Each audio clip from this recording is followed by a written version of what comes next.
Patel. My name is Masiullah Patel. I am also, as Brother Muhammad very rightly said, a councillor in Newham. I represent the ward of Forest Gate South. It's a very mixed ward. Lots of our community live there and have lived there for many, many years. And we have people from all across the world that now, you know, call them are part of the Forest Gate mix in the most diverse borough in the whole of London. I think it's only fair to sort of just go through what we will be listening to today. Time is, as always, very short, and we will try and stick to time. I've been asked to introduce the panelists who are joining us today, and I think it's only fair that they introduce themselves, just in case I, you know, miss something out. So if it's okay with them, I'd like to just quickly ask them for a quick briefing. I'll start with Sister, inshallah. So Sister Huda, would you like to just unmute yourself and introduce yourself to everybody joining today?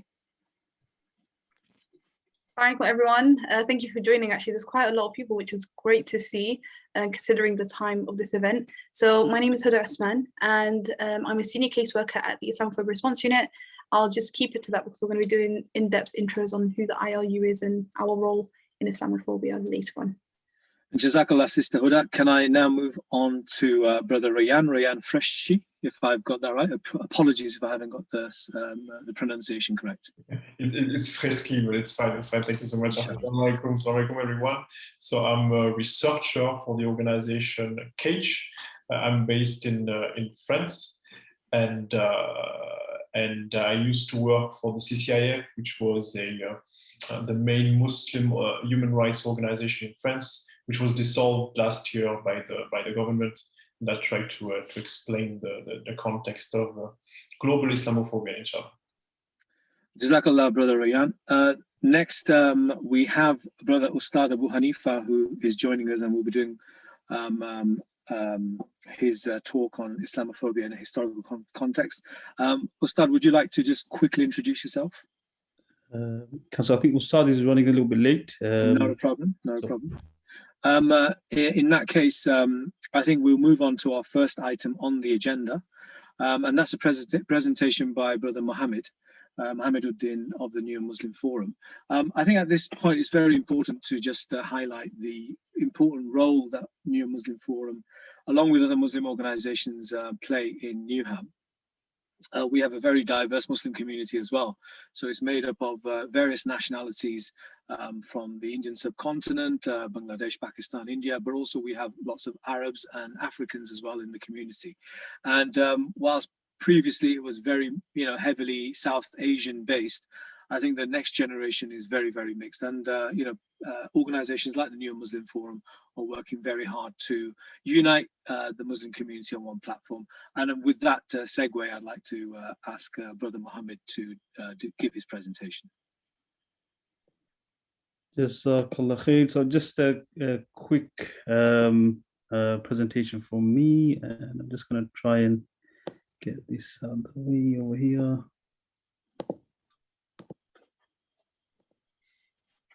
Bismillah ar-Rahman ar-Rahim. Jazakallah khair, Councillor, for those kind words.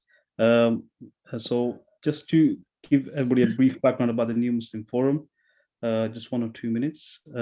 We have been established since 2017, alhamdulillah, and we are currently working with about 40 masjids across the borough, out of the 50 or so masjids. We are non-denominational, so we don't are not from any particular, we don't follow any particular school of thought. We try to work with all the different ethnicities in our borough. We are non-political in the sense where we're not associated with any particular politician. We try and work with everyone across the board, alhamdulillah, and that has its challenges as well as its benefits as well. Just to go through some of the things that we have been working on. These are some of the things that we've been doing. So over the past year, or past couple of years, we've arranged Eid in the parks across across the borough. So we managed to get the only borough in the country that allowed all the parks in the area to be used for Eid prayers. So this year and last year we had more than 12 parks that organized Eid prayers with must be tens of thousands of Muslims able to pray. And in the picture on the top right hand corner, you can see there's one of the councillors, Councillor Haneefah. She's a priest, and she's lived all of her life in Newham, and that was the first time that she attended an Eid prayer. So just to build relations with the community, it's very important that we celebrate our faith in public. Some of the things we've arranged, say for football tournaments, and also during the pandemic, we encouraged people to celebrate Eid in a very public way. So we got children to create artwork and display them in outside the different masjids in the borough. Also, we've done some youth activities on knife crime, the particular focus of ours. So we arranged barbecues and discussed with youth about how knife crime affects everybody. Also, when the recent deaths of two young Muslim boys, one in Canning and Customers, we arranged sort of visual events, remembrance events, and we use that time to speak to people and bring people together and sort of use that time for healing. Also being able to get involved in the Palestinian movement as well. So arranged a big march for Palestine that went to the town hall. Just to go through this quickly as well. So we've done things like arrange PPE for our masjids, arrange litter picks. So got different parts of the community involved in that, including schools, and also other things. We support different food banks, and particularly a very busy one on Catherine Road that supports international students who are destitute, and also work with charities like Care for Calais, who support people that have come to the country recently with their basic needs. And as you can see, like just yesterday, we had that big tragedy of lots of people drowned in the sea. And this work is really essential.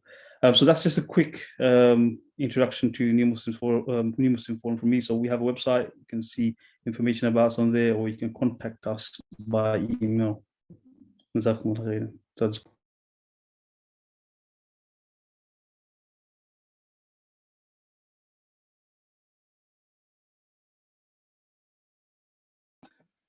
Jazakallah. So thank you, Brother Mohammed. I really appreciate giving such a thorough presentation in such a short space of time.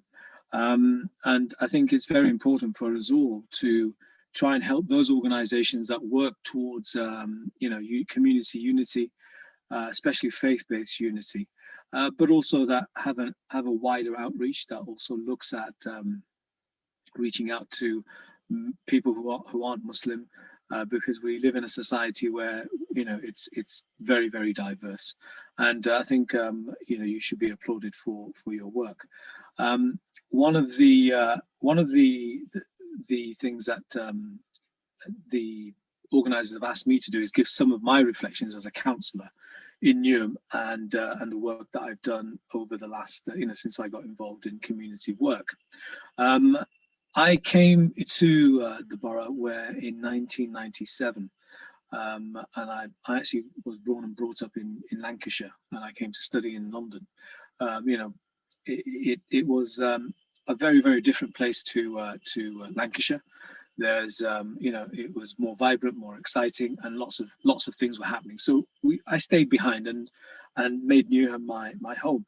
Now, in the early days, I mean, it wasn't as there was still a lot of it was a very mixed sort of population. A lot of white people were still living in Newham at that time, and there was an influx, or more and more growing influx of ethnic minorities moving into the borough.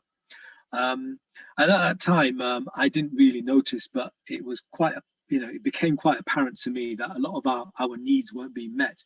Now, I can't pin all of that on Islamophobia because, sometimes you've got to demand things. But gradually, a number of international events happened. For example, the war on terror, the war on Iraq, and the actual curtailing of civil liberties, which I'm pretty sure Brother Rayan will be touching on because of the work that his organization does. And as a result of that, I got more involved in community work and eventually became an elected politician. One of the biggest challenges that I got, I was first elected as councillor in 2014, seems a long way away.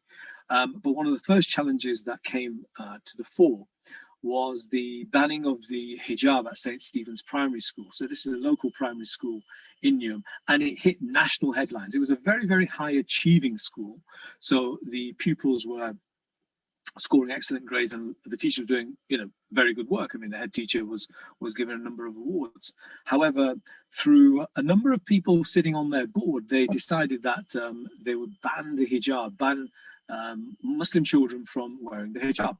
And a lot of people came and were outraged, rightly so. One of the groups in Newham at that time, which started doing a lot of good work, which is led by Maulana Tahir, who is hopefully here, or maybe he was here and he's gone, but was part of the MEND organization, contacted us and said, look, this is what's going on and we can't accept it. We have to put a stop to this now. And a few of us got together. We signed an open letter. It was given a lot of publicity. We have a badge of honor of being in the Daily Mail, labeled as extremists. So being in the Daily Mail for that it is a badge of honor, because whenever you stand up to the powers that be, they will attack you, as people I'm pretty sure will say. But the most important point of all that exercise was the fact that we managed to get this issue highlighted to such a level where the school had to retract, and a lot of negative publicity was given. And throughout my stint in public life, which is coming up to 8 years now in May, I've seen instances, whereas before because I wasn't that involved, but now I am involved, that I would label as Islamophobia. And Islamophobia is a very loaded term. Some people don't like it. Some people say it should be called anti-Muslim hate, and there's an argument for that.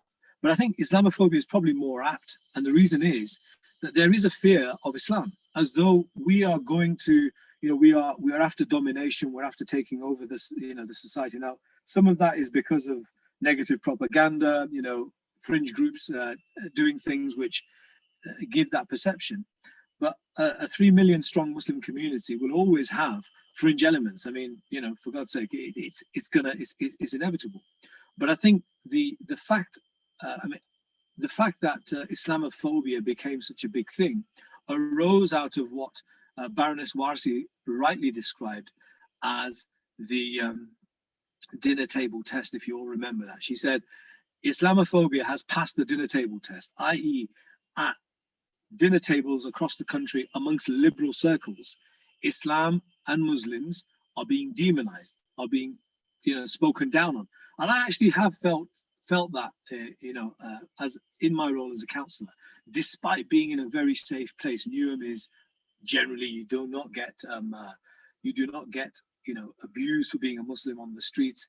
Generally, if you're out in Essex really far, or out in the countryside, or in Scotland somewhere, there's a lot more instances, whereas in Newham, we do live in one of our bubbles. However, it's more, it's less overt and more covert. It's hidden in the committee rooms and the private parlors that people have conversations on, and it's to make sure that, look, these Muslims, we've got to make sure that they don't take over and their views do not supersede everybody else's views. And one of the things, somebody saying there's no sound. I think, brother, you might want to just put your volume up. But one of the things that I realized is that Islamophobia comes about because of ignorance, and because in a large part of what normal, ordinary, Joe blogs or Josephine blogs are taught through the media, and the media has such a huge role. And And until we don't tackle that, and until we don't fight this, we're always going to be in that vicious circle. So I'll conclude now by saying that I think men do some wonderful work. They've had absolutely terrible press. You know, they've been attacked by all quarters. But it's great to see that, you know, their launch was supported in Parliament by leading members of Parliament, by politicians who, despite all of that, still came and supported them. And, you know, there has been pressure on Muslim councillors to even distance ourselves from men. But, you know, we've always tried to support the work in any which way possible, because MEND is a very good organisation. It's something that, you know, we should back, because it does fight and tackle Islamophobia, and we need to block the noise. And with that, inshallah, I think brother Ustadh is here, so I will ask him to introduce himself. Ustadh Abu Haneefah Sohail. If I can pass it on to you, he will be speaking on Islamophobia in a historical context. We're a little bit over schedule, but if I can ask Sheikh to please come on and please introduce yourself and take over. Okay, Bismillah, alhamdulillah, salatu wassalam ala rasulillah, nabiyana Muhammad wa ala alihi wa sahbihi wa sallam. Can you guys hear me and see me okay? That's good. I'm just in my local mosque. We just finished praying, so this is not an angelic glow. This is just my local mosque with its, you know, plain white matte finishes. So, Jazakumullah khair, I'd like to thank everyone, the organisers, you know, representatives from local authority, councillors, for organising this event. You know, it's not a popular topic to speak about, but it's one of the most important topics we do face. Now, Islamophobia, it's not just a concept or a belief, it's an industry. You know, enormous amounts of money are made through the Islamophobia industry. The public is mobilized through the Islamophobia industry. It's something that sells newspapers. It's something that generates income and donations, and it brings people to power. You know, politicians play on the fears of people and the ignorance of people, and they springboard themselves into positions of power through hatred, and that's it. So we should not underestimate the magnitude of the task and the beast which is in front of us, Islamophobia. So apologies, you did ask me to introduce myself. My name is Ustadh Sohail. I am by trade an educationist. I'm an assistant head teacher in a local state secondary school. I also specialize in some Islamic fields, namely tarbiyah, or the nurturing and development of young people. And I have some study circles in local mosques in Newham and Redbridge, particularly on the explanation of the Quran and the seerah of the Prophet Muhammad, peace be upon him. So specifically, in the few minutes we have, I will speak a little bit about the historical perspective of Islamophobia. And this is not something new. It's not something which we only face in modern times. It's an ancient institution that when people have vested interests, when people who want to maintain monopoly on power, money, influence, when they face any credible threat, any attempt to reform society, they normally take recourse to hate and to spreading factionalism among society. Even if we go back thousands of years to the Pharaoh, and Pharaoh had a grip on power, and in the Quran, Allah subhanahu wa ta'ala mentions how he maintained that grip on power, which is by dividing his people up, by creating what the Quran described as Shia factions. Each one of those factions showing enmity towards each other. And that's what we're finding in society nowadays. Muslims are only one part of the picture of hatred and suspicion. We can also see the hatred which is pumped out against refugees. You know, We all, the right-wing media, the extreme right and the hatred groups, they focus so much on refugees and ignoring the vast corruption, through the banking system, through the kind of closed circles of monopolizing wealth, and focusing on just some refugees who come over on a boat, risking their lives for safety and security. So it's not just about Muslims, it's often about simply stigmatizing the other, whoever they are, because of their race, because of their ethnicity, because of their social status. It could be anything and everything, which is used to factionalize people, split them up into groups, turn them on each other, create hatred amongst each other, to the extent that people forget that there's now an elite in power that is monopolizing power, monopolizing wealth, further plundering the society into extremes of inequality. So it goes back right to the time of Pharaoh and before him, when Moses came and simply asked one thing for the Hebrew people, for the Jewish people: let us leave this country where we are enslaved and let us go and practice our religion freely. That's all he asked for. He didn't even ask for reform of society.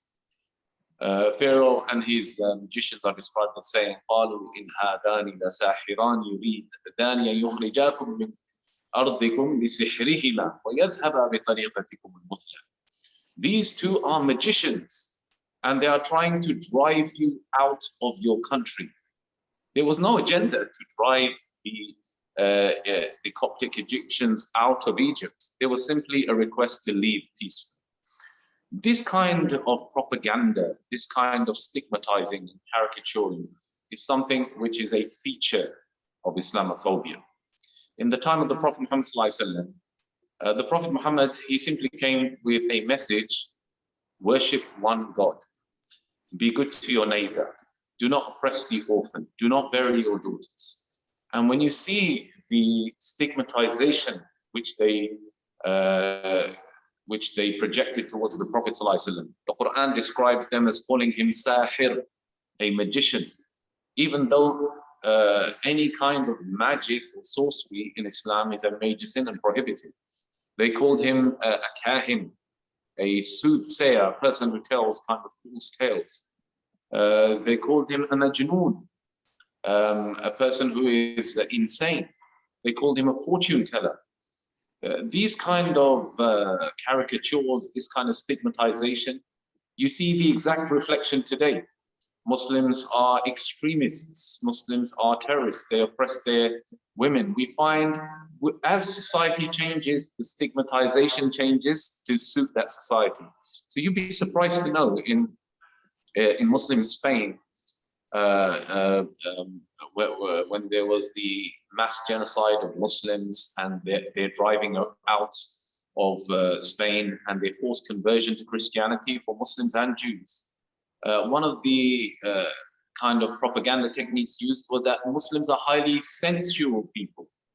You know, they indulge in these kind of exotic practices, such as, shaving under the armpits and these kind of ritual washing practices. They try to sensualize this as something, some kind of perverted sexual behaviors. So now we're right on the opposite end of the spectrum, that Muslims are people who do not express their sexuality, who confine it, and now that's why there's so many different problems that they face in the community. So when we go throughout history, the techniques change, but the agenda is exactly the same: to otherize people, to make them look as a threat, to stigmatize them, and to provoke people to feel a sense of existential threat, that they're here to take over. These refugees are going to come in their dinghy boats and just take over the whole country, without looking at what's happening to our leadership, without looking at what's happening to our cabinet. Look at some of the extreme behaviors in terms of self-interest, in terms of not leading the nation, in terms of the growing gap in inequality. Look at the example of racism in sport and how it's being dealt with, and how Marcus Rashford was stigmatized for missing a penalty. Is it really about missing the penalty, or is it about him bringing to fore the issue of children in a wealthy, G7 nation like UK, children going hungry and starving? And I see it in schools. We have to feed them sometimes to give them enough energy to study. Is it about cricket? Is it about some tweets which the Yorkshire player sent, God knows how many years ago? Or is it about him bringing to the forefront the Islamophobia which exists in cricket? So we need to make this a conversation which we speak about. We need to be, not afraid to speak about these issues, and we need to engage and bring to account some of those power brokers in our society, whether they are politicians, businessmen, people who have a vested interest in spreading this hatred. Because today it's Muslims, tomorrow it will be somebody else. There always has to be a figure of hatred, somebody that people can focus on, somebody that people can target and blame for all the ills in society. In the time of the Prophet Muhammad ﷺ, it was the Prophet Muhammad. They made these names up about him, and they used to call him Saba'a, the one who changed his religion. And they used to call all the companions of the Prophet Muhammad, people who practiced Islam, as Saba'a, people who changed their religion. And they attempted to stigmatize and traumatize and persecute them. And we're seeing that same reflection today in our societies. And it's a real credit to Newham and to the organizers of this event for creating that safe space when we can talk about these issues, because it's going to take time, and it's going to take people being brave and speaking about the issues which affect them every day in their lives. There's a silent majority that just accepts what's happening. I'll give you an example from my school. There was a student who left, a young girl who wears hijab. And one day I was traveling to a training course and she was on the train. So I called her name out, and she didn't look around. And I came closer and I called her, and she didn't look around. And I came right next to her and I said, "Do you remember me? I used to teach you." And she goes, "Oh yes, sir. I do. Sorry, I didn't respond. I'm just used to ignoring people when they shout at me on the phone, on the train." It's just, she never reported anything. She just used to, on the way to university and back, being shouted out on the train. My wife, she doesn't always go to shopping herself, because if I'm not walking with her, a driver will shout something out from the car when she's crossing a zebra crossing, will accelerate. These are real issues that people are facing. These are real challenges that the Muslim community is facing. And the example of Rwanda, the example of Bosnia, which is now stirring up, the current example of Burma, they show that these are not just ideals. They can change into murderous ambitions. People can lose their lives. The entire communities can be displaced. So it's incumbent upon us to work together as communities. It's not just about Muslims. We've seen, the rise in hatred against Sikhs in India. We've seen all over the world people penalized, stigmatized, because they are perceived as the other. Something different about them in terms of religion, in terms of ethnicity, in terms of the way they look. In Rwanda, it was simply the size of the nose and the height. That's what differentiated the two tribes. Can you believe that? Hundreds of thousands butchered because of the height and the size of the nose. Well, we know it's not about the height and the size of the nose. It's about maintaining a grip on power and monopolizing. Thank you very much. Jazakumullah khairan. I really appreciate this opportunity to speak. And I'll hand over back to the chair, and look forward to listening to some of the other presentations. Assalamu alaikum. Walaikum assalam. Jazakallah, Ustadh Sohail. That was a really, really informative presentation, and you raised some very important points, especially on the historical context of Islamophobia and where it comes from. Most people think this is a new thing. This has only happened over the last 10 years, more specifically because of the war on terror, which we know has completely failed. But it arose out of the ashes of 9/11. but actually it goes back much further than that. And in fact, you know, from what you've told us, it goes back even decades and centuries. You know, it's rooted probably, you know, in the Crusades, and even at the time of Prophet Muhammad, peace be upon him. You know, it was there then. So, you know, it's important for us to understand that and to then talk about how we can tackle it. And I think that brings us very smoothly into our next speaker, which is Sister Huda. Sister Huda is works for MEND. She's in the Islamophobic response unit, and I'll pass the mic on to her to speak. I'm just checking if everyone can hear me. Yes, we can. Barakallahu fikum, and thank you so much to Ustadh Sohail for that really in-depth insight in terms of the historical context of Islamophobia. And I think that perfectly does move into what can we actually do as Muslims to tackle Islamophobia. So as the chair already explained, my name is Huda Osman and I work for the Islamophobia Response Unit. Now the IRU, which is abbreviated, was established actually in the same time that the Newham Muslim Forum was, which I wasn't aware of until this presentation.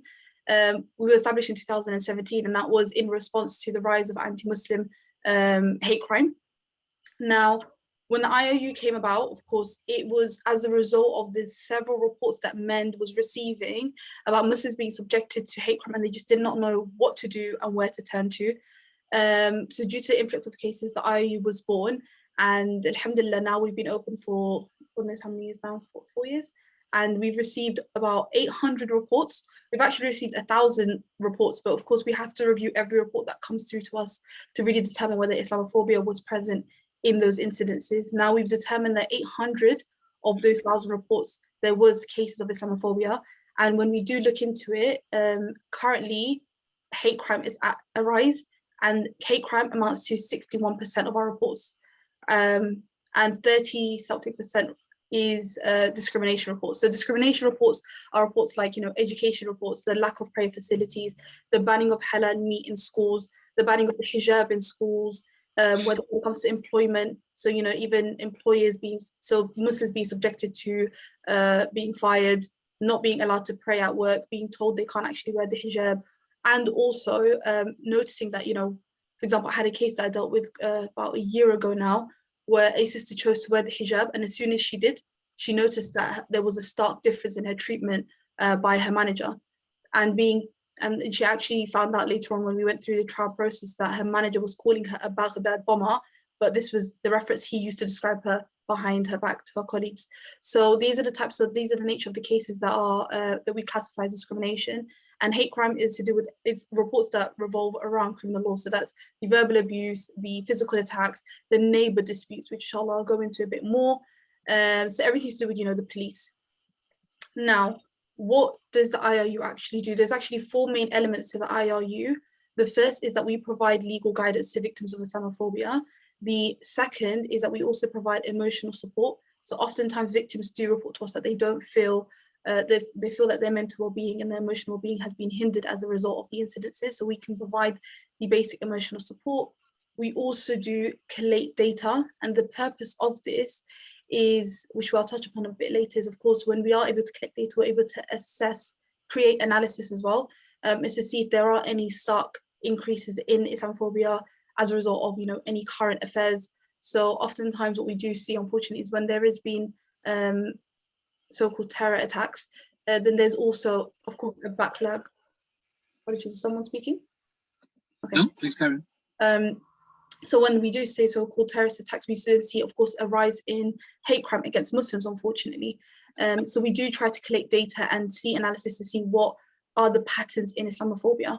And we have actually recently been doing an analysis on just Islamophobia during lockdown. And unfortunately, even though you would assume that, you know, because of lockdown, there'll be a decrease in crime, unfortunately, we saw that there was actually no change in terms of how often Islamophobic attacks were occurring. There was no change, but the nature of the reports were changing. So because of course now the amount of people that were outside on the streets were much less, so the chances of you being subjected to a hate crime outside was much less. But what we did see was, in fact, there was a huge increase in the number of neighborhood disputes. So of course, because Islamophobes are in their home, they're now targeting their Muslim neighbors.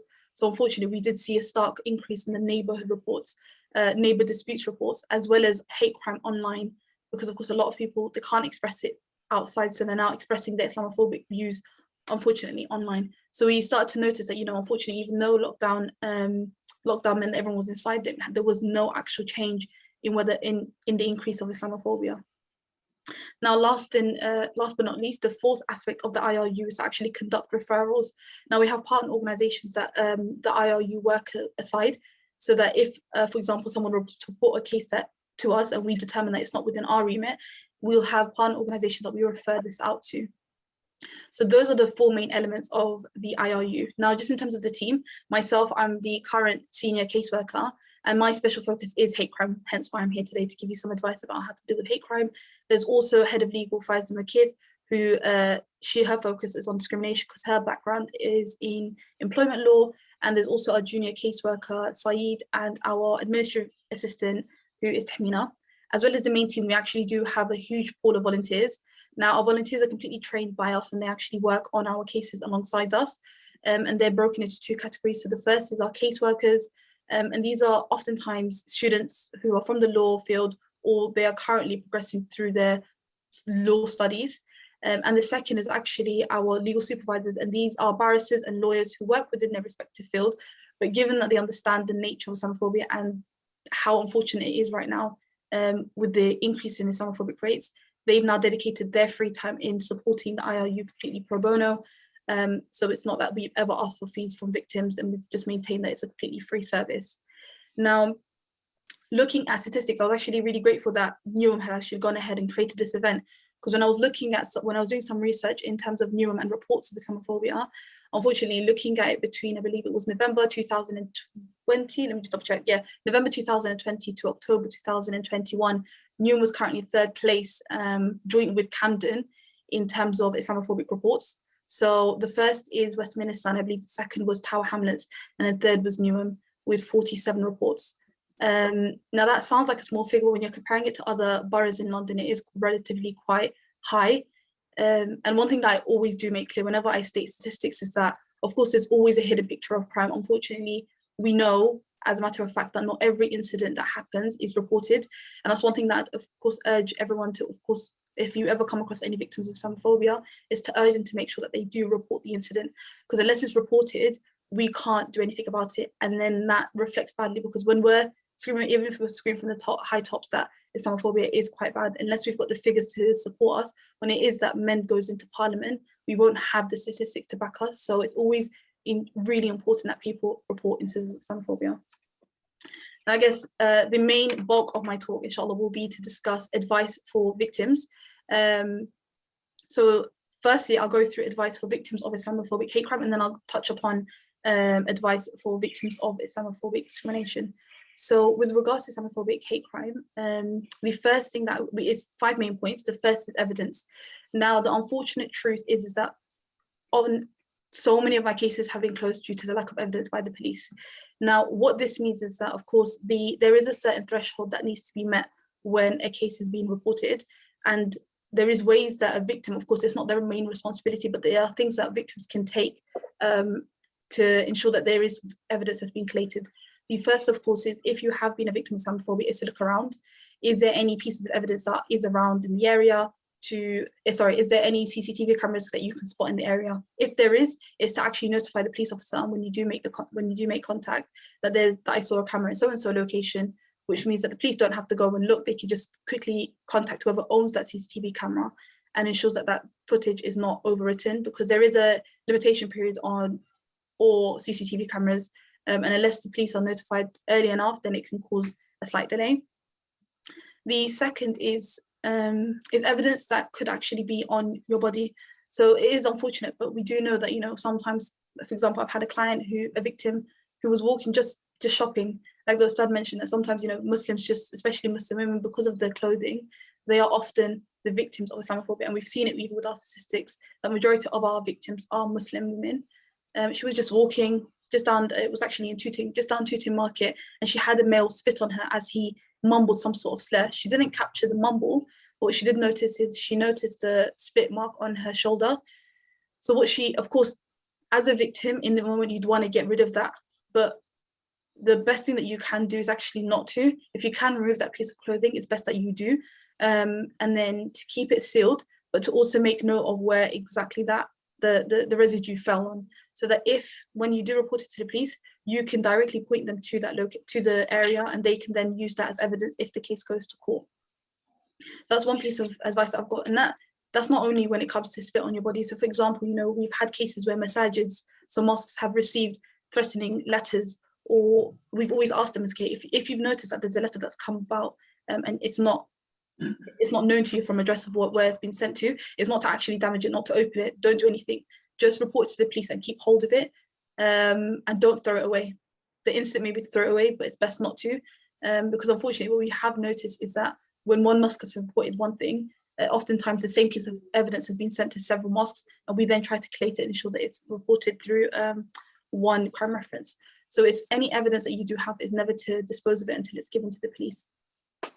And the third piece of evidence that I would say, but I mentioned this with great caution, because I would never want a victim to put themselves in harm's way, but if you feel that you can capture a piece of, if you feel like you can take a photo or a video of the suspect, then it's to do so. Whether that's even a registration plate. Like I've had a case where a victim, all she took was a photo of the suspect's registration plate. The police were able to locate him, and that case went to trial just with a photo of the license plate, and eventually the suspect did plead guilty. So alhamdulillah, like she got her justice at the end, and it's through a piece of evidence that not a lot of people would have thought about capturing. So those are just some pieces of advice regarding evidence. The second is for the victim to record. And what I mean by record is that when you do get to a place that it may be that, you know, it's several hours after the incident has occurred, once the victim is feeling a bit better, it's to actually write down everything that had happened. So from start to end. And the reason why is that sometimes victims feel that they forget some crucial information. So what the suspect looked like, their complexion, their height, their weight, what sort of build they had, what sort of clothing were they wearing. And this then helps the police also identify the suspect. It may be that we don't know their name or they're not known to the police, but they may capture them in a CCTV footage walking through an area and they're able to detect it, but it's due to your description of the suspect. And as well as noting down the description of the suspect, it's also note down exactly what happened, the time, the date, the location. The location is something that victims, because sometimes it happens in areas that you're not known, it's not known to you. It may be that this is the first time you've ever gone through the specific area. So it's to make note of the name of the street that you were standing on or that you were at. And the purpose of this is in the long term, when it comes to the police asking you these details, it helps the victim knowing that they've got this information down on their phone or on a piece of book, so that they've got a reference point for them and they're not sat there stressing out. Because of course we're trying to ease this process because we know how daunting it is for victims to go through this process. Excuse me. And the third piece of evidence is witnesses. So oftentimes there are people who actually approach a victim to ask them, are you okay, after an incident has occurred. If you can, ask them, did you witness that incident? And if you did you capture any footage? And alhamdulillah, I have been seeing it with recent incidences. There are a lot of witnesses that come forward and they actually stop the attack from escalating, or they come forward with footage themselves. So the witnesses themselves have actually captured a photo or have videoed the incident. So it's to ask them, you know, can I take your number? Can you pass this along to me? And would you be okay with actually speaking to the police if they require it? So if anyone has approached you as a victim, then it's to, of course, accept that and to take note of their details if they consent, and then to pass it along to the police, because then the police will, of course, contact the witnesses after they've contacted you for a witness statement. The fourth is injuries. So this is just bog standard advice that we give any victim who's been subjected to any sort of physical attack, is to always go and get either book an appointment with a GP or to go straight to A&E. Oftentimes victims will feel that, you know, if they don't see damages on their body, then that's fine, they don't need to go to A&E. But I always say it's always best to be safe by making sure that they've been checked out. And another benefit of that as well is to ensure that any injuries that has occurred, it's been documented on medical paper. Because if, for example, the victim wants to claim compensation later on, then there's that medical documentation that a specific injury occurred as a result of a specific incident. It sounds technical, but it's always best to first ensure that the injuries are there's no long-standing injuries, and if there is, then you're being treated for them. And second, that there is proof of all the injuries, because this can also be considered when it comes to the charging decision. And the fourth is and the fifth tip is for specific harassment cases. So if you've been subjected to harassment, so as I mentioned earlier, there's been a rising number of reports regarding neighbor disputes. And oftentimes when I speak to victims, it's not a one-off. They actually tend to come to us as in the IRU once it's been several years and they've not been able to resolve the matter. So it's always for victims to keep a note of exactly what's happened and to keep a log. So the date of when an incident happened, if you did report it to the council, you reported it to police, what are the reference numbers? What have the police done about it? What have the council done about it? And the reason why is because, of course, the stronger the harassment case is dependent upon how many incidences have occurred, the nature of those incidences, and how much evidence you have. And oftentimes, whenever I get on a phone call with a victim and they've been a victim of, neighbor disputes, I always ask them, how long has it happened? What are the nature of these incidences? And when it's been happening for years upon years, of course, a victim won't be able to remember everything, and they may not keep a log of everything. And that's why I've always advised, keep a log of everything from start to end, because it just saves the hassle of us going through like months of trying to remember. Because it just means when it comes to dealing with your case, it's very clear cut. If you're able to cite reference numbers especially, then it's able to locate your case and to see where the lack of support has occurred. So those are just pieces of evidence. Sorry, that's a piece of advice for victims of hate crime. And just to sort of elaborate in terms of the types of support that the IRU can provide victims, of course, I know how daunting it is for victims. I myself have been a victim of hate crime. So I know how stressful it is when you're actually the victim yourself. So oftentimes, all these pieces of advice that I've mentioned right now will go straight through your head. So if a victim ever reports us, we always reiterate the same thing. And it's also that we provide legal guidance throughout the process. So from the start, from when you reported the case to us, if you even haven't reported it to police, that we can do it on your behalf. We'll advise you on how to do it. And if you've got any concerns even about the police and how to liaise with them, then we can always liaise on your behalf. And we're quite literally with you throughout the entire process. So from the moment you reported to the police to actually the end, and to also check up on you once the trial has ended. So in terms of legal guidance, that's the sort of legal guidance that we provide. Like I mentioned earlier, emotional support. Oftentimes victims do require quite a lot of emotional support. So we try to ensure that either you're in contact with victim support, or if you require something quite specialist, then we refer you to either Muslim counselling if that's required, or Muslim therapy if you need a more specialist advice. So those are just pieces of advice in terms of how the IRU can support victims of hate crime. And one other point that I guess I was asked to actually speak about is to tackle the issue of lack of prayer facilities within schools. Now, this unfortunately is something that's been I think within the last week, I've probably seen 3 to 4 reports about parents complaining their schools are not providing prayer facilities for their children, which of course will have a detrimental impact on the child's well-being in school. So I think in terms of advice, first and foremost, people always try to ask, is there legislations regarding this? Do we have anything to support us? There is. If I quote the legislations, it might go completely over your head, but what I can reassure you by is that MEND have actually published an easy read guide stating all the relative legislations on this matter. I'm more than happy to actually send it to the chair or the organisers, and if anyone would like the link, you can either contact myself by contacting IRU, or you can contact the organisers and they'll provide you with the link, inshallah. But yeah, there is legislations around it. The best thing that you can do as a parent is, one, to review the policies and procedures set for school. You can easily access this by literally writing the name of the schools and policies on Google, and you'll be able to see all their policies for the school. The reason why I mention this is, for example, when we had a parent complain that a school was trying to ban her son from growing out his beard, when we looked at the policies, it was actually in fact that the school had a policy which says if a child was, to wear anything for religious reasons, then the school wouldn't ban it. So for them to ban him from growing his beard, it would follow the same ruling according to their policy as banning the hijab, which is against their own policy. So it's always look at the policies. Thereafter, once you've had a good understanding of their policies, is to also make contact with, I would say, a senior member. So whether that's their head of year or their form tutors or the head teacher, if you can actually arrange a meeting with the head teacher, is to arrange it and to informally have a discussion about your concern. If after you've done that the matter hasn't been resolved, whether that's, you know, the ban on halal meat or just a lack of prayer facilities, then it's to exhaust the internal complaints procedure. We of course can assist you with that. And what I mean by that is that every school has a complaints system. Oftentimes it's the informal complaints, so it's to have that discussion with a member of the school. If it's not resolved, then to escalate it within a specific set of days to a formal complaint, which needs to be made in writing.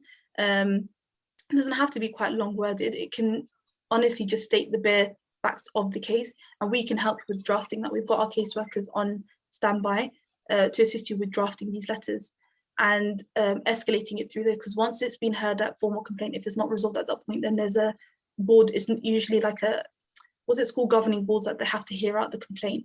And oftentimes, if I'm being honest with you, our complaints are usually dealt with at the board panel hearings, because of course the same people who would have heard the informal complaint hear the formal complaint, so their decisions oftentimes doesn't change. But alhamdulillah, we've had quite a lot of success when it comes to the board hearings. So I'll leave it at that. I think that's been quite a hefty piece of advice. But of course, if anyone requires any clarifications, then please feel free to contact me. If you'd like to contact me, then what I can do is just leave my email address on the chat, and you could just save it, inshallah, and just contact me for any questions or concerns that you may have. Okay, back to the chat. Jazakallah, Sister Huda. That was, I'm surprised you keep so much information, you know, within you. It shows how talented you actually are. And, you know, I hope you continue the good work and, you know, you progress as you rightly should, because we need our young people, you know, we should be helping them and promoting them and making sure that they do become leaders, and you certainly have all those qualities. But it's great to hear the work of the organization MEND, you know, because MEND, as I said previously, has come under quite a lot of negative publicity, a lot of attacks itself, you know, and it's ironic how an organization set up to tackle Islamophobia has suffered Islamophobia itself. But you know, that's where we are now. Our timing is obviously a little bit over schedule. I have been told by the organizers that we can stretch it a little bit after 9 o'clock. So, you know, I'm going to invite our next speaker, Brother Rayan, who's been very, very patient. I pronounced his surname incorrectly last time, but he very rightly corrected me. It's Rayan Freshchi, and he's representing an organization called CAGE, and a lot of you who will have heard about CAGE, and Brother Rayan, I'll obviously let him explain more about it, but just my reflections on CAGE. It's an organization that was set up to actually tackle the effects of Islamophobia, if I'm not correct, and those effects, you know, were manifested in this war on terror, which failed catastrophically. You know, the debacle of Afghanistan, you know, actually put all of that into context. So I'm very pleased to ask Brother Rayan to take over the mic. Thank you, Brother Rayan. Assalamu alaikum wa rahmatullah. Thank you so much for the organizers for inviting CAGE. Jazakallah khair. Thank you so much, and thank you also for the brothers and sisters who talked before me. It was very inspirational, mashallah, and thank you so much for each and every one of you who for attending the conference, the event.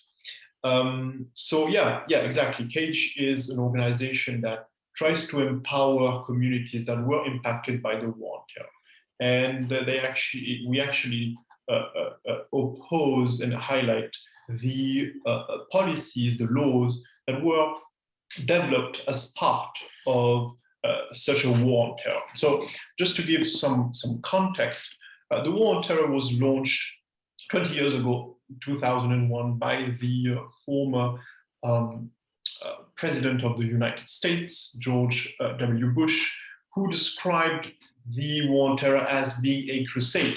So obviously a crusade against Islam and Muslims, right? So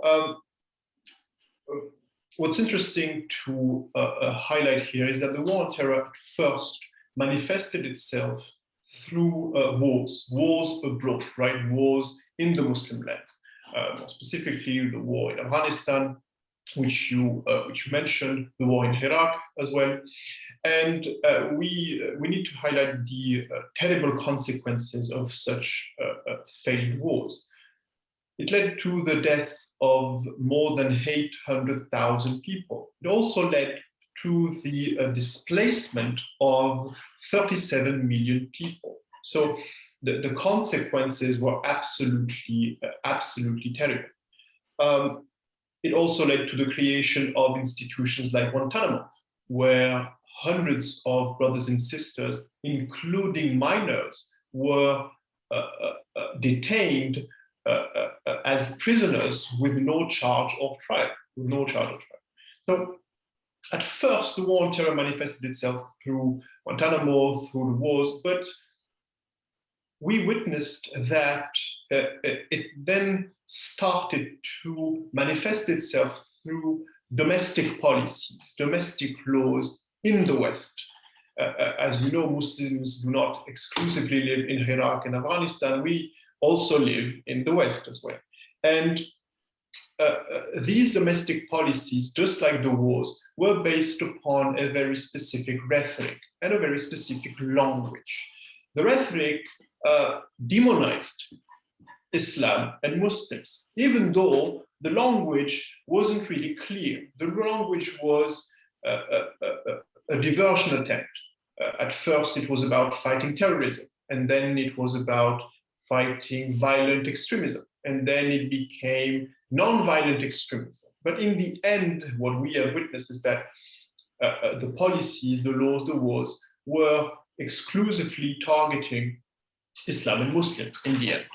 So we were demonized, and the community, the Ummah, became a suspect community, and we were treated as suspect, constant suspects. This is a very short introduction to the war on terror. There are so many things to develop as well, but basically this is the main structure of the war on terror and the main consequences. So the domestic policies which were manufactured at first by the US and the UK were then adopted by the entire world, basically. So the war on terror became global and was accepted by the entire world. Now, Islamophobia became global, right?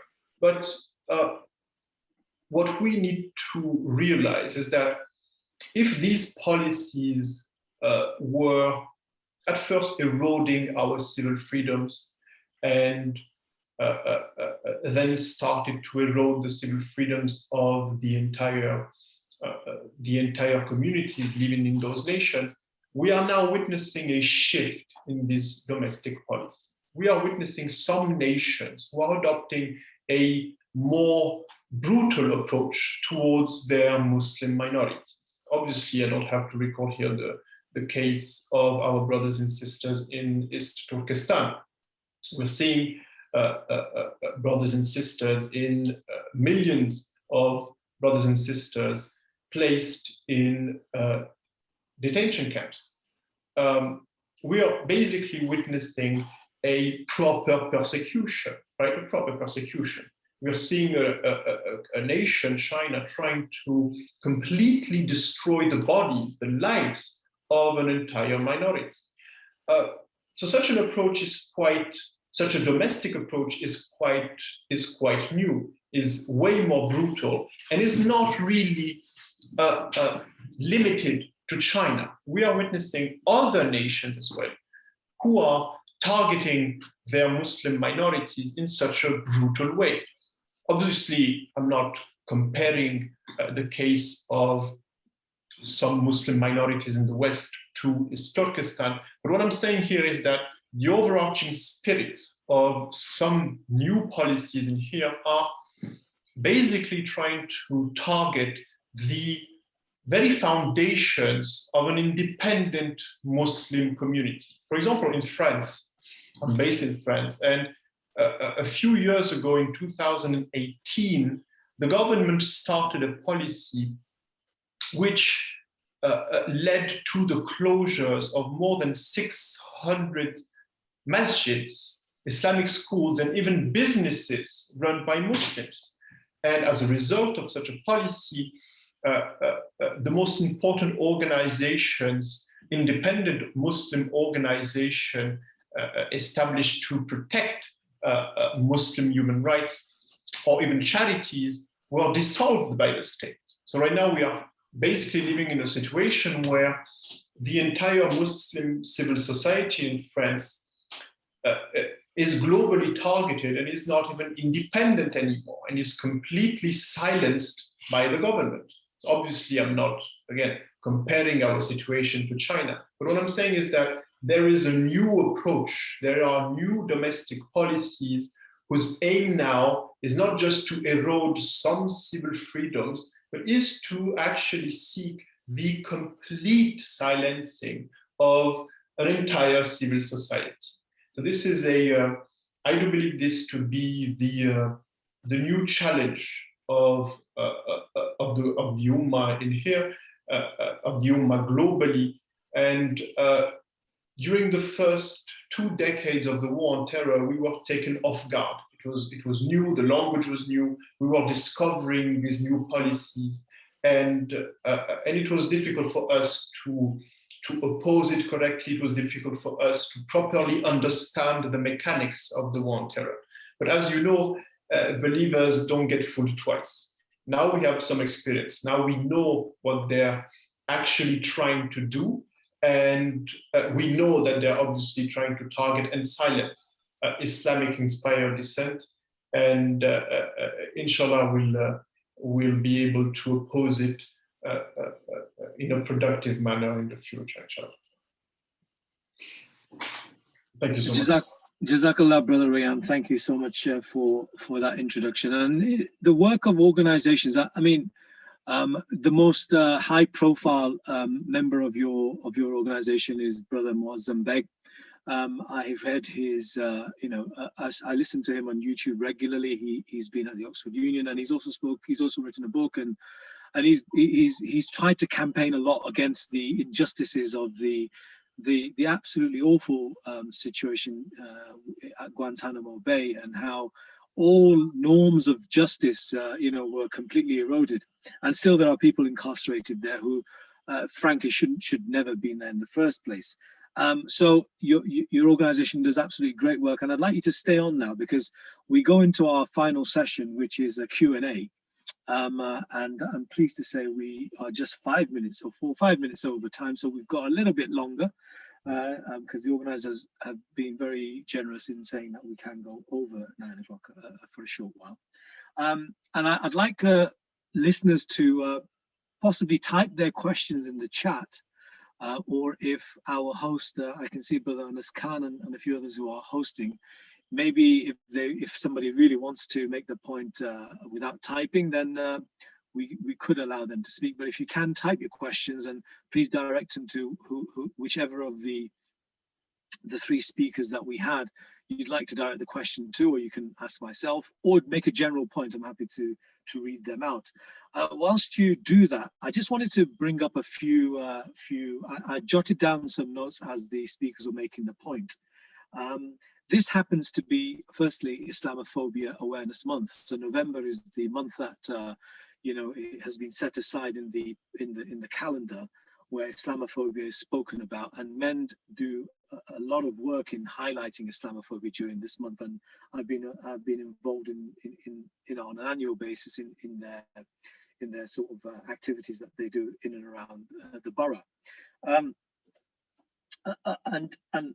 And one of the things that I want to point out is Newham Council was actually the first borough to adopt the APPG. As a council, we adopted the full definition drafted by the all-party parliamentary group on Islamophobia. Sadly, the Conservatives, and I'm not making a party political point, so please do forgive me, even though I am a Labour councillor, but it's just fact the government has simply refused to adopt that, and it's taken them 2 years, and they've still not come up with their own definition.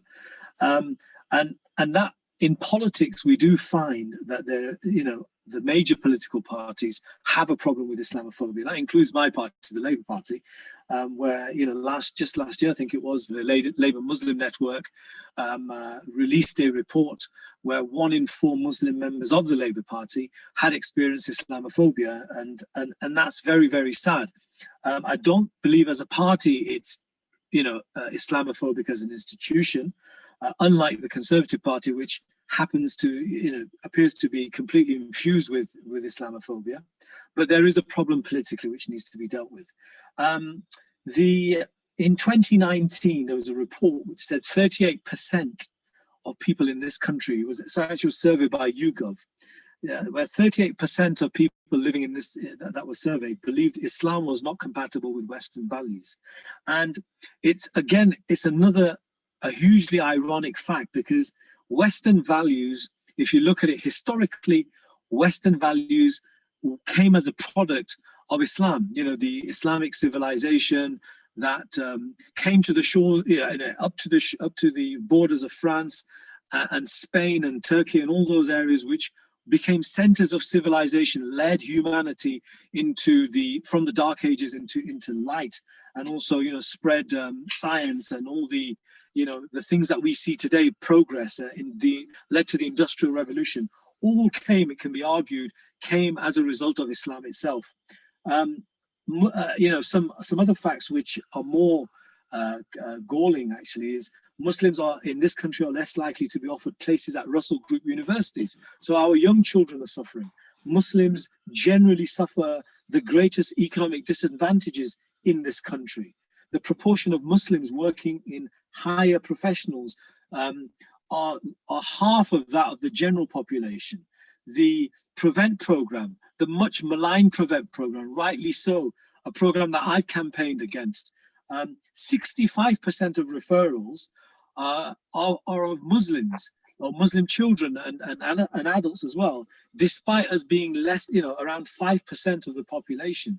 And it goes on. I can give even more facts about, you know, how, you know, when you look at it statistically, we are really, really badly affected by Islamophobia.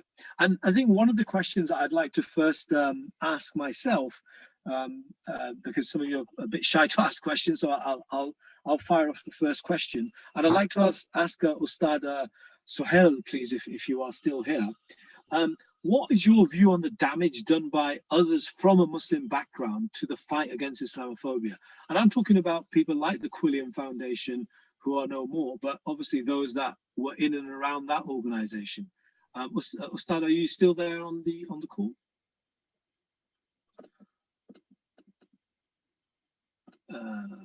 Sorry, I'm having to, no, I think brother has departed. Maybe I can ask that same question to Brother Rayan. Brother Rayan, are you able to unmute yourself? You are unmuted. Would you be able to sort of speak about some of that, the damage caused by other organizations which have a Muslim name, or those who are from the Muslim faith? Of course.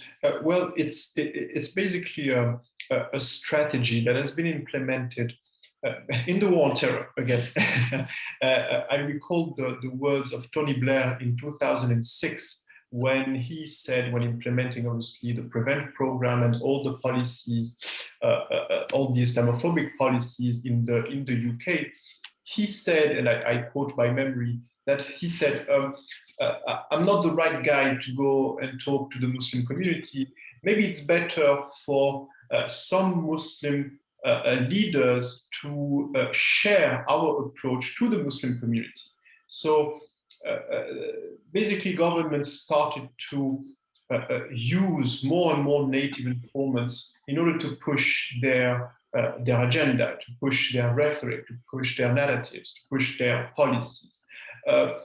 Alhamdulillah, I do believe that these organizations obviously confused a lot the overall community, but at some point they were identified for what they were, alhamdulillah. So at some point their overall effect was diminished, was limited. That's the case in the UK. In other nations, again in France, some of these organizations are still very are still very, very much influencing the overall debate. They create confusion, and this is something that needs to be tackled very strongly, because again, a very important feature of Islamophobia nowadays is based upon a language that is confusing, that is not really conveying the true message, the true Islamophobic message. So, alhamdulillah, native informants will always exist, but we need, as a community, to constantly clarify the narratives, constantly clarify their narratives, and make sure that we spread the correct information, inshallah. Thank you, Brother Rayan. And that is so important, you know, to do that, and you know, to challenge the narrative. It's very dangerous, actually, when you have people in your own community who are, propagating these tropes against Muslims and against Islam, and against how somehow our mosques and our curricula are infested with with hatred and all sorts of salacious rumors and innuendos that we are somehow indoctrinating our kids to go out and almost commit terrorist acts. I mean, being a father myself, I mean that is completely outrageous. I wanted to sort of bring Sister Huda back in, and my question to Sister Huda is, you explain very in depth about what you do and how people should report and whatever else. I want to ask more about those people who may be listening and might want to get more involved in actually helping the organization or helping your unit. How would that happen, especially for those that are maybe students or young people that would like to give some of their time? Okay, thank you so much. That's a brilliant question, actually. So there's actually, okay, so I'll speak about MEND in general. So, of course, the Islamophobic Response Unit is one department within MEND. However, MEND has three main departments. The first is the community team, and the responsibility of the community team is to ensure, the needs of the community is being met. So they try to ensure that, Muslim communities are being taught, are equipped on information regarding politics and media. So they carry out workshops, and they also create working groups. So these working groups, we've actually got one in Newham as well, not mistaken. They're up and down the entire UK, so that we go from London to the northwest all the way to Scotland, and they've got volunteers whose main responsibility is to ensure that if there are any policies or there are any concerns, that these working group members are liaising with their councillors, and feel free that they feel that they can actually liaise with their councillors. So men try to build that bridge between the councils and their community. So if you are interested in, if you feel that a community role is something that you'd be more befitting for, then it's to contact the MEND Central team. There's actually there's a contact us form on the MEND page, that if you feel that you want to either create a working group in your area or be a part of your working group in the area, then you can just contact on the MEND contact us form. However, if you are someone who's more inclined towards the legislations and more law-related side of Islamophobia, then you don't actually have to be a qualified lawyer or barrister. We can equip you by teaching you. We've actually got an online manual. We've got an online training guide. So every one of our volunteers has to complete this training, and it's videos on every matter that we deal with. So from housing to employment to schools issues, everything that we deal with. We've actually created a video explaining We've created a video which explains the legislations regarding it and also how to respond to them. So explaining the processes and procedures that are in place. So yeah, if you are anyone who's interested in becoming a caseworker and actually working one-to-one with victims of Islamophobia, then you can either contact myself or you can contact the iru@men.org.uk email address, and I'll probably respond because I do manage volunteers. So inshallah, you can just reach out. So those are the main two departments and the way you can contact. I think we've got a question, so I'll leave it there. Jazakallah, Sister Huda. Yes, Sister Rosina Iqbal has raised her hand, and I am very happy to unmute her so she can ask her question. Oh, sorry. Yeah. Sister Rosina, can you? Yes, I think you're unmuted now. Would you like to ask your question? Yes, Assalamu alaikum. I just wanted to say that the chat is disabled, so we can't ask questions. in the chat. Okay. So I think that's why there's no questions coming up. Okay, Sister Rosina. I was given the hosting. So, would you like to ask your question, or is that just a point you want to make? Yeah, that was one point. Yeah, I have got a question. So there's many people, they're victimized and arrested for terrorist events, but later acquitted as they're found to be innocent. And there seems to be no follow-up for these arrests that took place or the detrimental effect it had on the individual, unless the individual reaches out themselves. Can anything more be done for them to receive help if they are too upset or too embarrassed to reach out? Okay, that's a very good question. I think Sister Huda, would you like to address that question? I think it sort of just comes straight into your area. And actually, this is one thing that I'll make clear, because a lot of people misunderstand the remit of the IRU. Any matters related to terrorism, it comes under Rayan, because it's Cage who deal with Schedule 7 and terror reports. So anything like this, it'd be better for Rayan to answer, because it's not within my remit. That's okay. No, brilliant. Brother Rayan, please go for it. Yeah, sure. We try to offer support to those who have been impacted by anti-terror laws, Schedule 7, prevent as well, obviously. What's truly important is to make sure that people who are impacted actually know the existence of organizations that are able to offer free support. This is absolutely essential. And yeah, I do believe that's the thing that may be done in order to better the overall situation, is to make sure that people actually know that organizations like Cage and others as well do exist and do offer this support. Jazakallah. I've seen a number of local community activists and workers and very esteemed community leaders actually. A few that one name that pops up is Brother Iqbal Hussain, who I've sort of seen working in the area. Brother Iqbal, if you want to give your views, please feel free to. But you can raise your hand and we'll get you unmuted. Also, there is I've noticed Maulana Yunus is on there. I did text him because I noticed him and he wanted to listen. But I think it's important when we do have people of that ilk joining us, that we listen to a few words that they've got to say. So Maulana, please feel free to join in the debate, and we'd like you to sort of share your views. Maulana, please, let me ask you to unmute. And if you can, please give us your views and your experiences and your hikmah. Yeah, Jazakallah. Assalamu alaikum wa rahmatullahi wa barakatuh. I think Jazakallah for the program. I think it's been really informative for all of the participants. I've learned a lot. I think Islamophobia is something that we still have to tackle.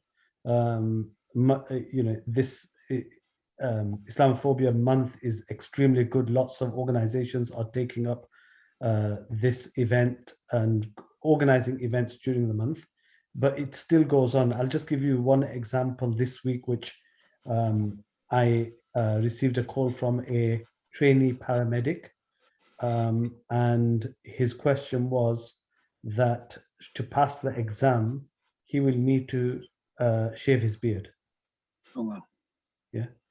So he said, after I pass the exam, they'll provide me with equipment where I don't need to shave it. But because I'm a student, they will not provide me with the equipment. And I said, no, that's not possible. So I need you to get that in writing, and then we'll take on whoever has written it in writing. So, that's discrimination. And there's issues in some hospitals. One of the sisters called me and about the hijabs in theaters, and she's a consultant in infection control, and yet she had problems trying to get policies through, although she's a consultant in infection control. So these things are still happening, and we still have to keep on fighting and keep on raising our voice. And luckily we have organizations who have taken up that mantle in terms of MEND, Cage, and other individuals. May Allah subhanahu wa ta'ala keep them going strength to strength. And each and every one of us has that responsibility to not shy away from our Islam, not shy away from our religion, not shy away from the faith. Don't give up your faith for something that that is trivial. Hold on to your faith and fight your corner, because at the end of the day, that's what the Prophet ﷺ did, and the Sahaba did, and everyone else did later on. Because if you give up your faith, then we're going to lose it in the future with our future generation. So Jazakumullah to all.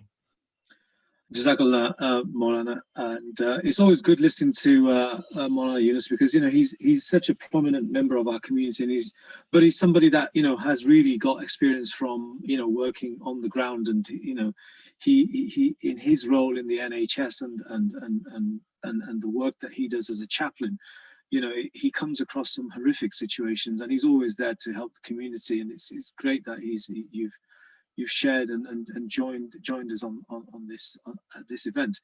We've got a few more minutes left now before we wrap things up, and obviously the actual organisers, Newham Muslim Forum, Brother Mohammed is on board.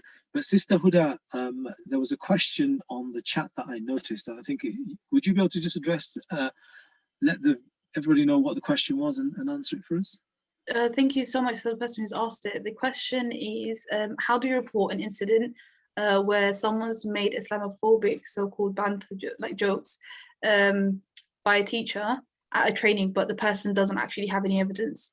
Now, okay, so Islamophobic jokes, we've had enough cases of employment where people have, we've already said it, like Islamophobia has passed the dinner table test. So oftentimes people just brush it over their head what jokes, but which actually constitute as Islamophobic slurs. Now, the matter of not having evidence, that can be concerning to a person who's reporting it. However, evidence can be, as long as you reported it, your evidence could be someone else who's present in that meeting. Another witness can be an evidence. So if two people are saying that someone has stated something, that brings more strength to your complaint. One thing I will definitely say is that you don't actually always know what's going on. And if someone's already made a joke like that, there's oftentimes a high chance that they've made that joke before in another gathering. So it may be that, it just requires one person to come forward and say, so-and-so has said such a statement.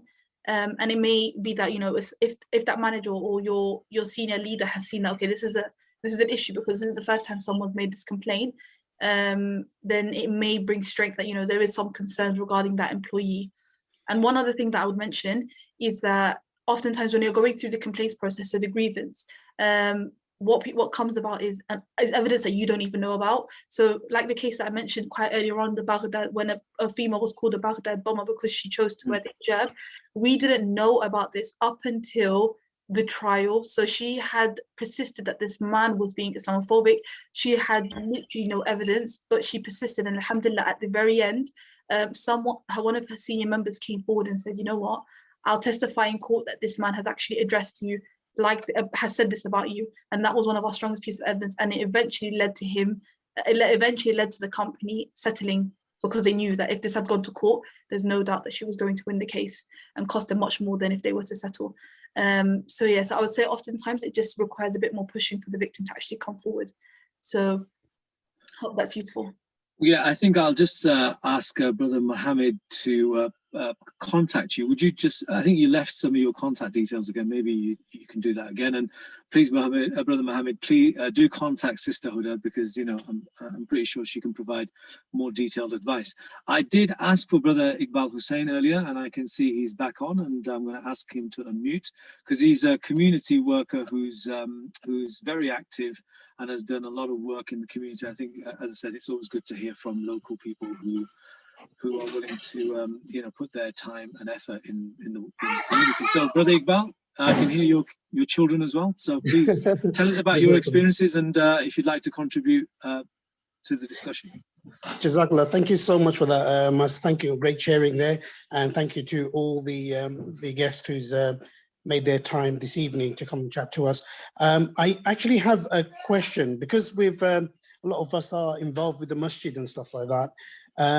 We have children probably, or adults, they might find a safe place to go to the mosque and speak to the imams or their head teacher about Islamophobia.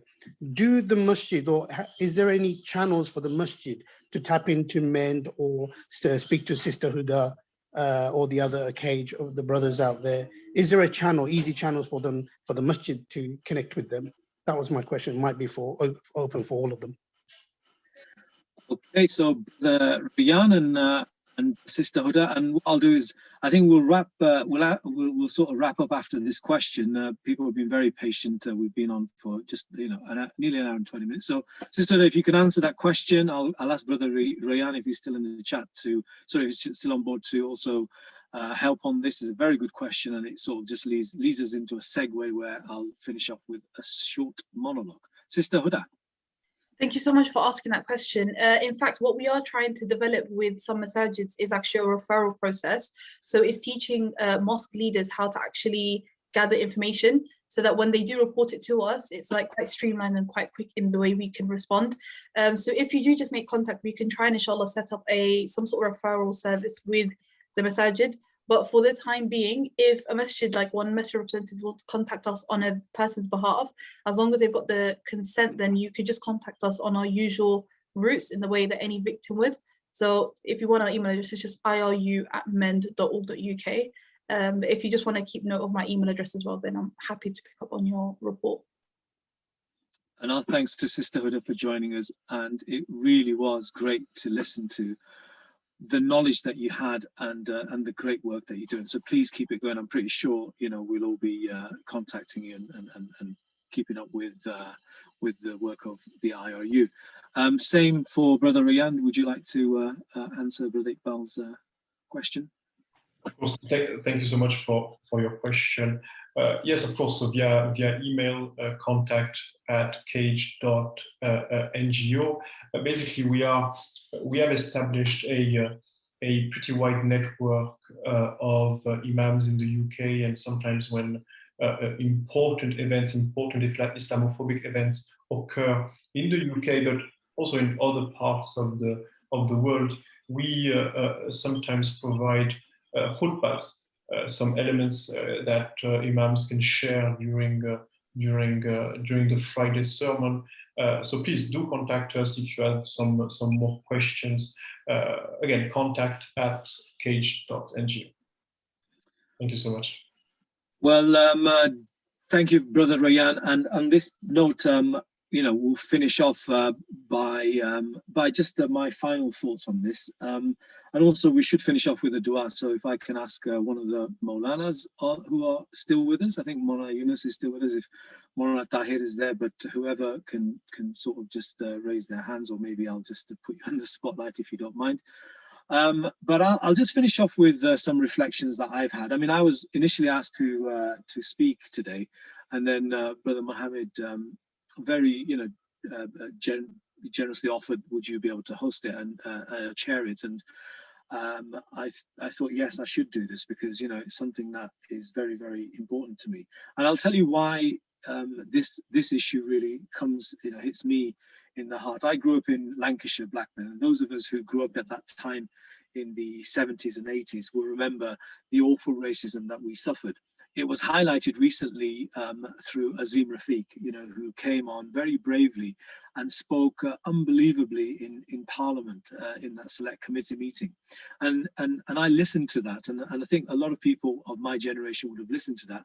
I was in tears, I was really, really, choked up hearing this young person who was a sportsman, and all he wanted to do was to play cricket for his country.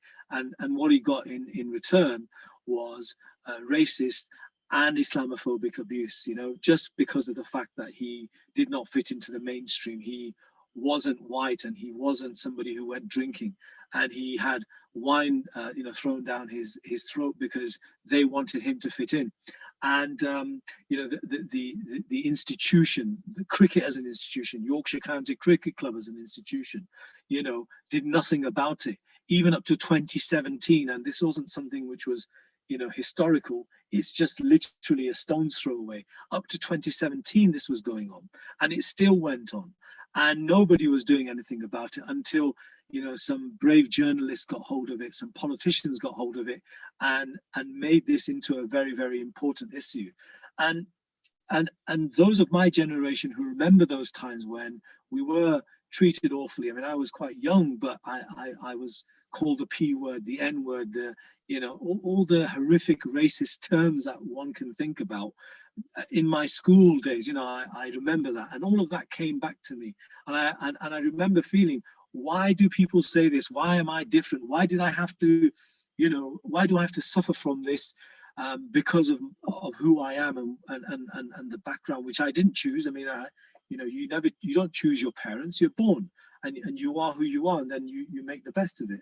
So, you know, it goes on. And if it wasn't for support groups like MEND, if it wasn't for support groups like CAGE, if it wasn't for brave politicians and organizations that stood up, and we go back to the civil rights movement in the United States, where people like Dr. Martin Luther King and Malcolm X, and those who continue the work, Reverend Jesse Jackson, who's still alive today, you know, who stood up against prejudice and against racism, against dividing communities, and who stood up for the rights and who fought in the streets. If it wasn't for them, then things would never ever change. And it's very important for us to remember the lessons that came out of that era. We can be insular, we can try and fight this ourselves, or we can try and think, well, actually, you know, or some will just, you know, withdraw and say, you know, we'll make the best of what we've got. And that's not the solution. The solution is to unite with people from other faith communities, from other backgrounds, and those who are fighting for rights and civil and justice across society. And my final point, as somebody who is an elected councillor, and I come back to it right now, my work is never complete until people feel safe to freely be who they are. If we'll ever get there, you know, Martin Luther King's famous speech, you know, will we get to the promised land where you don't judge a person by the color of their skin, but you judge a person by, you know, what they do, the actions, and who they actually are? Will we ever get there? You know, I'm hopeful that we will get there. It's been a really good debate. I really thank all the participants. You know, we had over 25 people at one point. Obviously, some have had to go away. I will now hand back to Brother Mohammed, who very generously asked me to host, and I hope we can do this again. And I'll be always there for New Muslim Forum, for MEND, to help in whichever way, shape, or form that I can. I'll hand back to Brother Mohammed, and I think we should end with a dua, maybe by Maulana Yunus. So I'll ask you to unmute Brother Mohammed.